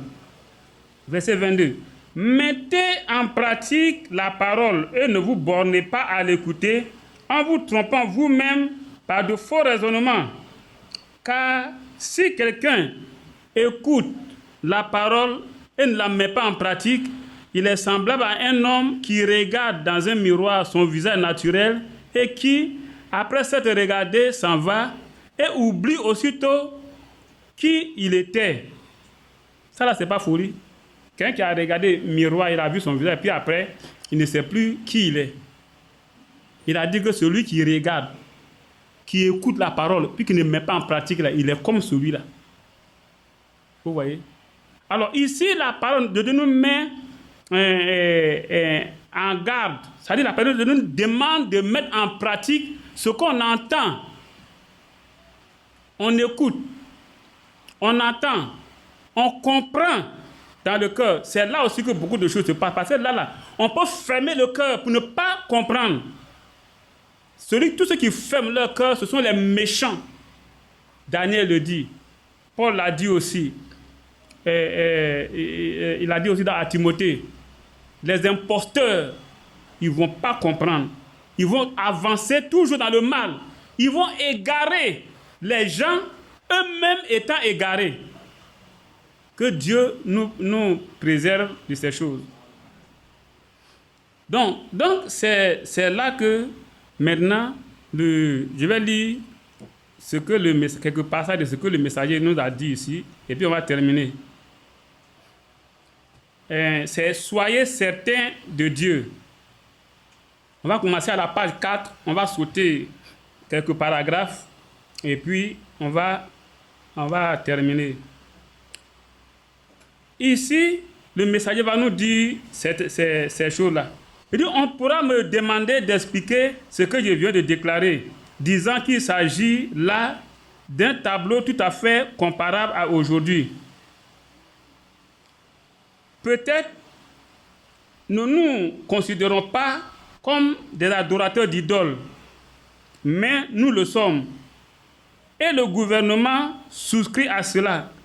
Les gens aujourd'hui sont des adorateurs d'idoles parce qu'ils adorent des idoles. Certains d'entre eux adorent des vedettes de cinéma et en font leur idole. Certains adorent des vedettes de télévision et en font leurs idoles. En fait, tout ce que vous faites passer avant Dieu est une idole. Peu importe ce que c'est. On a compris là. Tout ce qu'on peut faire passer avant Dieu, ça devient une idole pour nous.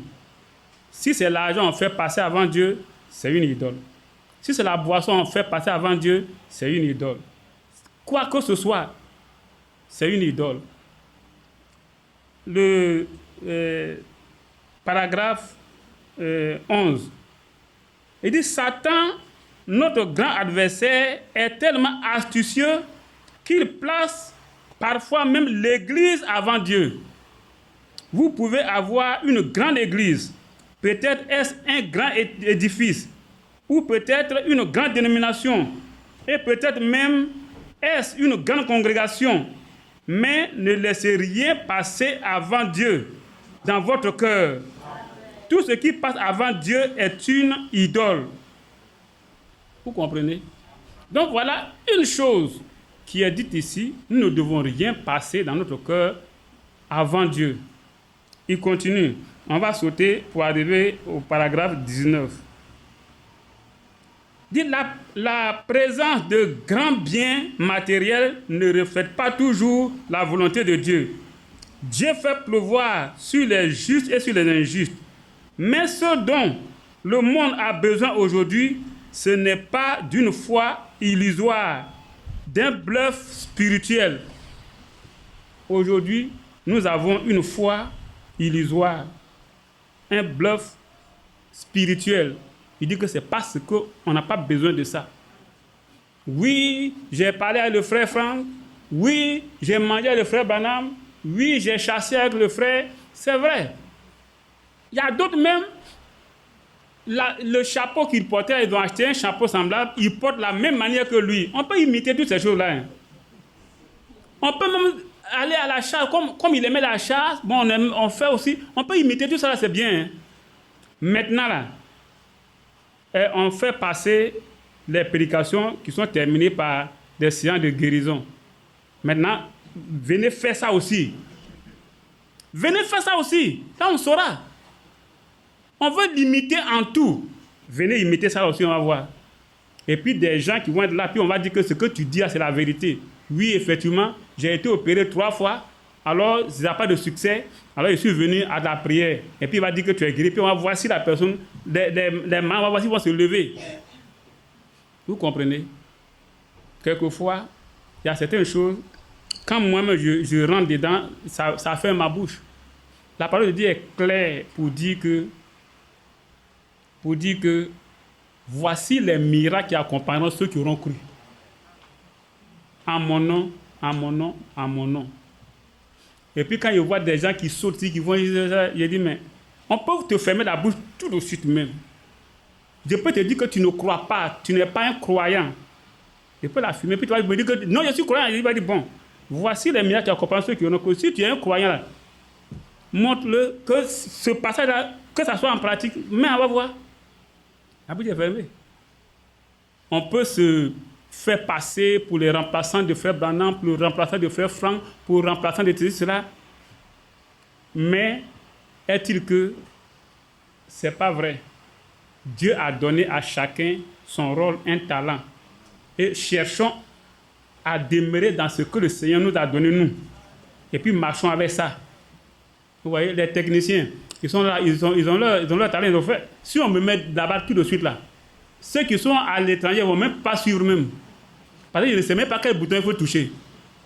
Vous voyez? C'est ça. Donc nous devons prier les uns pour les autres pour que l'œuvre de Dieu puisse avancer.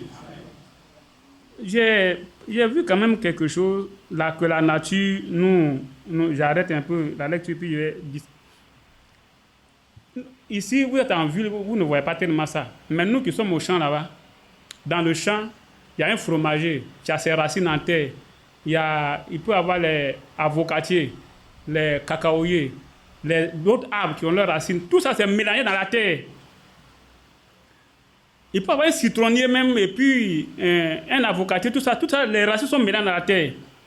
Mais les racines du citron savent quelle substance il faut tirer pour produire ces citrons acides. L'oranger, dans la même terre là, les racines de l'oranger ne discutent pas la substance avec le citronnier.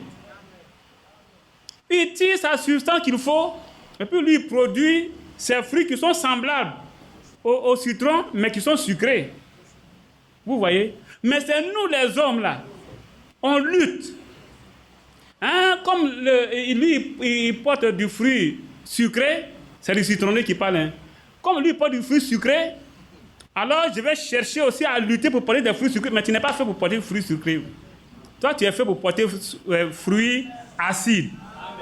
Produis ton fruit acide. Vous voyez?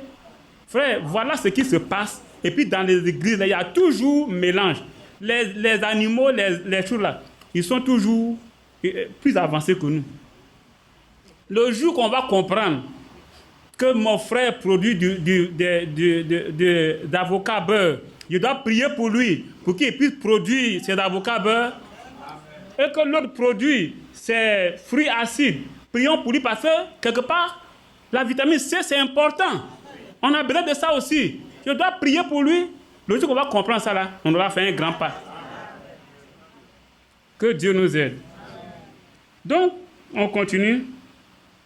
Le paragraphe 20. La foi accomplira parfois de grands miracles, sans toutefois provenir d'un cœur spirituel. Notre Seigneur n'a-t-il pas déclaré: plusieurs viendront à moi en ce jour-là, disant: n'ai-je pas fait ceci et cela pour ton nom? Et je leur dirai ouvertement: retirez-vous de moi, vous qui commettez l'iniquité. Qu'est-ce que l'iniquité? C'est quand vous savez faire ce qui est bien et que vous refusez de le faire. Vous comprenez? Quand ce qui est bien, on le sait, et puis on refuse, voilà le mot qu'il a utilisé, hein, on refuse de le faire, alors c'est de l'iniquité. Et il a dit que ceux qui commettent l'iniquité, là, il va les renvoyer. Je ne vous ai jamais connu, dira-t-il. Et nous vivons en ce jour-là. Ce dont nous avons besoin aujourd'hui, écoutez bien, ce dont nous avons besoin aujourd'hui, ce n'est pas d'une foule de choses matérielles.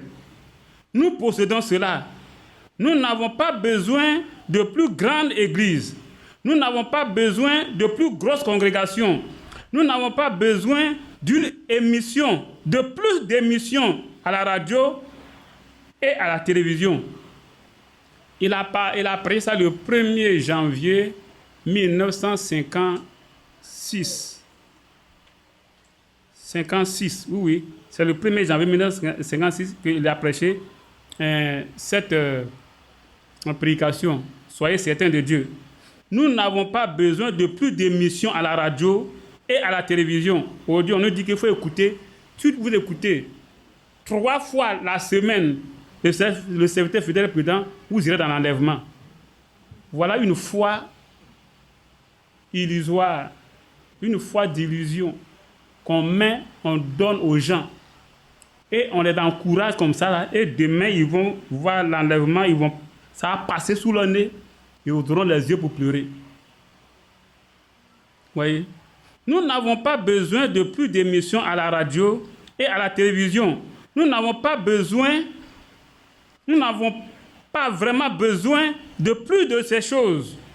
Mais ce qu'il nous faut aujourd'hui, pour être spirituel, ce sont des gens qui s'humilieront devant Dieu, peu importe qu'ils soient sans le sou, et qui prieront jusqu'à ce que cet esprit en eux ait été satisfait par la bonté de Dieu, et que dans leur cœur se produise un réveil qui changera leur attitude et l'atmosphère dans laquelle ils vivent.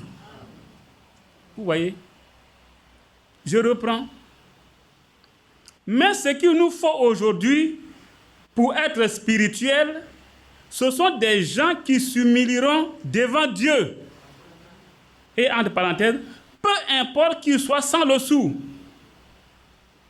Et qui prieront jusqu'à ce que cet esprit en eux ait été satisfait par la bonté de Dieu. Et que dans leur cœur se produise un réveil. Dans leur cœur se produit un réveil qui changera leur attitude et l'atmosphère dans laquelle ils vivent. Voilà ce qu'il nous faut aujourd'hui. Ce n'est pas les grandes connaissances. Ce n'est pas les démonstrations des tonnerres. Ce n'est pas la démonstration des sauts. Ce n'est pas la démonstration de ceci, cela. Ce n'est pas ça. Ce n'est pas ça qu'il nous faut aujourd'hui. S'humilier, prier, jusqu'à ce que le Seigneur nous vienne en aide. Jusqu'à ce qu'il y ait un changement. Paragraphe 22. Peut-être n'aurez-vous pas même une paire de chaussures aux pieds. Peut-être serez-vous vêtus de haillons, mais là, dans votre cœur, quelque chose chantera les mélodies de Dieu. Vous voyez, est-ce qu'on est arrivé là? Est-ce que dans notre cœur, quelque chose chante, une mélodie chante? Vous voyez, Je préférerais avoir cela de tout, cela que tout l'or du monde. C'est ça qui plaît à Dieu. Quelque chose, une mélodie qui chante dans notre cœur pour Dieu. Une fois, ce n'est pas maintenant, il y a longtemps de cela, ce n'est pas maintenant où les gens ont des Bluetooth, beaucoup de choses, il y a longtemps de cela. Je partais quelque part et puis je voyais un jeune. Il dansait, il était devant moi. Et puis il dansait. Aïe, là, il n'y a pas de musique, il n'y a pas dans le lointain, il n'y a pas de musique. Mais il danse, il s'abaisse, il danse, il fait des... Aïe, mais ça, de quel a fait ça? Je me rapprochais, je pensais qu'il y avait quelque chose qui jouait. Je suis arrivé à côté de lui, il n'y avait rien, je l'ai dépassé. Puis je l'ai regardé. Et puis dans mon cœur, il dit, mais ça, c'est pas folie, ça. Comment on peut danser sans qu'il y ait musique, rien? Et puis il danse, vous voyez, comme si effectivement il y avait musique qui était là. De toute sa force même. Et puis, quand il a avancé un peu, quelque chose me dit, mais il n'est pas fou, hein? La musique là joue dans son cœur. Toi, tu ne peux pas entendre. Ce qu'il danse là, ça joue dans son cœur. Et vous, chrétiens là, si Christ pouvait vibrer dans votre cœur là-bas, vous pouvez marcher au pas du Seigneur, dans le même pas que le Seigneur Jésus. Moi, c'est là, et puis je suis là, puis ça m'a rendu triste. Moi-même, j'ai eu honte de moi-même. Et mais c'est vrai.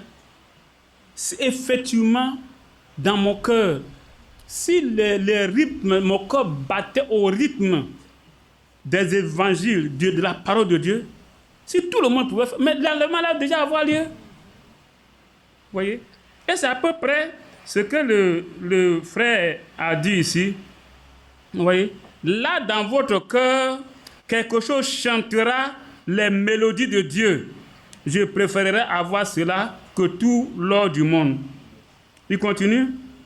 On ne peut donc pas affirmer que les choses naturelles soient toujours le signe de bénédiction de Dieu.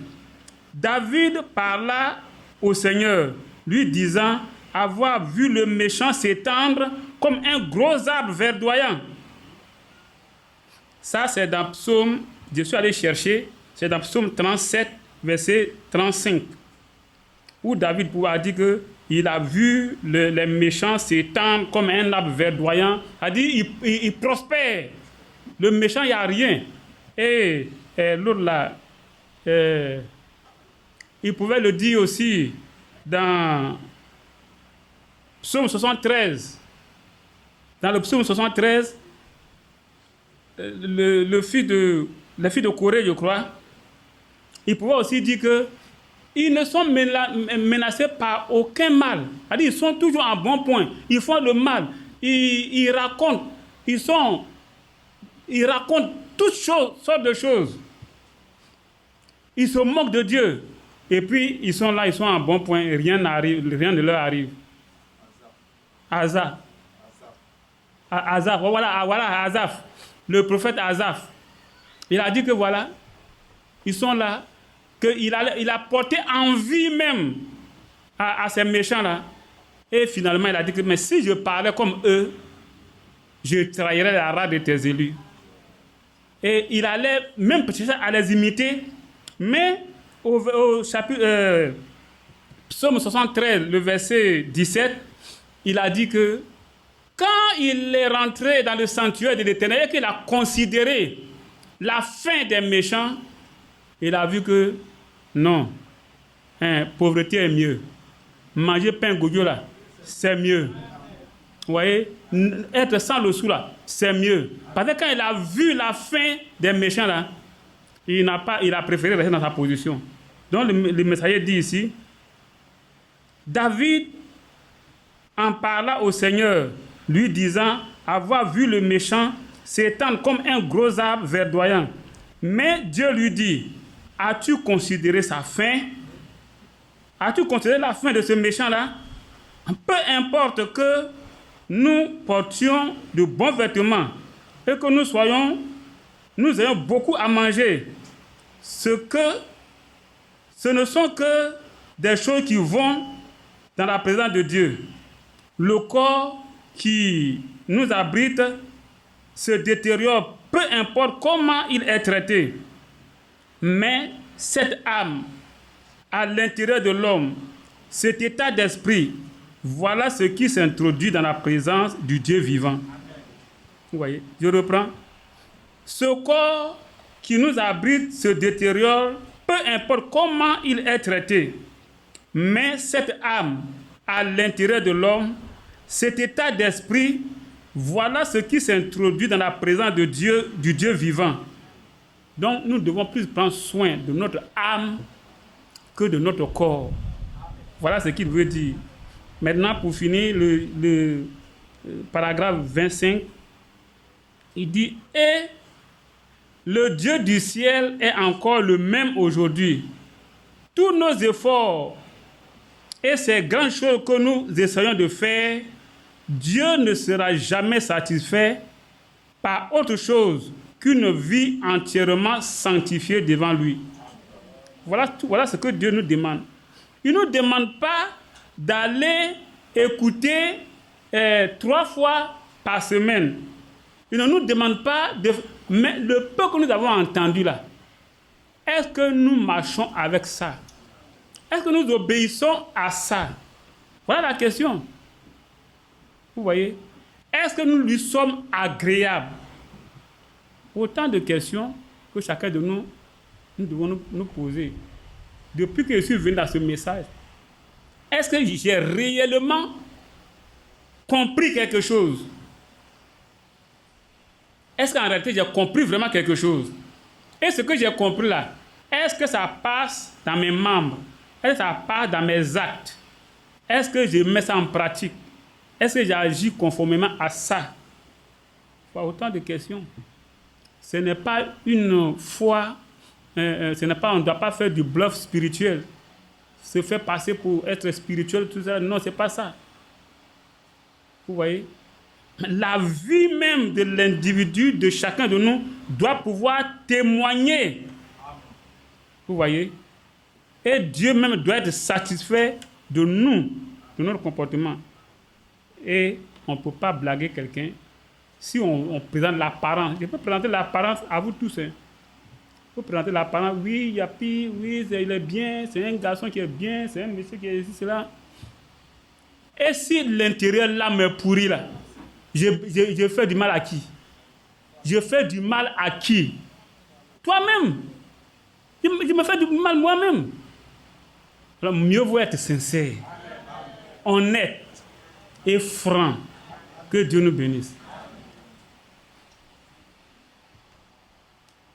On va changer de position, se tenir debout et puis prier un peu. J'ai déjà pris du temps. 11h55. Prions ensemble.